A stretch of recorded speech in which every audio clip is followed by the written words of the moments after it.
Bienvenue à Nice, sur une des plus belles places de France, à la place Masséna, qui accueille le centre névralgique de l'Ironman de Nice.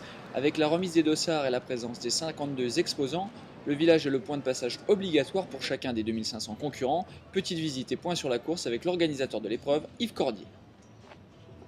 J-4, je pense qu'aujourd'hui déjà le premier grand rendez-vous c'était l'ouverture de l'expo.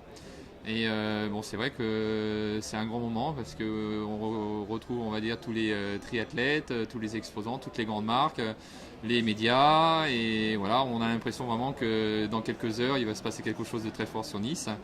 Et on en est fiers. Pour nous, c'est le travail d'un an.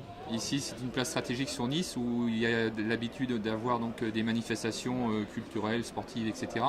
Donc les gens, dès qu'ils voient effectivement des tentes, ils viennent. En plus, on a pas mal communiqué sur cette expo. Et le but, c'est de faire non pas une expo triathlon, mais une expo, on va dire, très ouverte. Et que ça devienne peut-être un jour un des gros salons de sport dans la région. Donc on y travaille. On a eu des beaux exemples comme le Rock d'Azur qui a réussi à faire aussi quelque chose de très impressionnant depuis maintenant une vingtaine d'années. On essaie de travailler dans ce sens-là et puis on verra.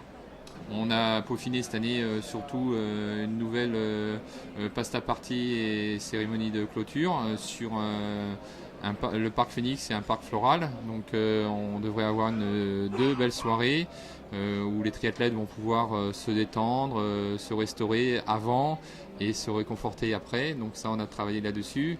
Et puis bon, le pied pour moi, le plus important, c'est quand même que la course soit optimum pour autant les premiers, mais que aussi pour tous les finishers, qu'on ait un maximum de sécurité, maximum de confort, maximum de service, maximum de volontaires et que tout le monde puisse finir comme il le souhaite.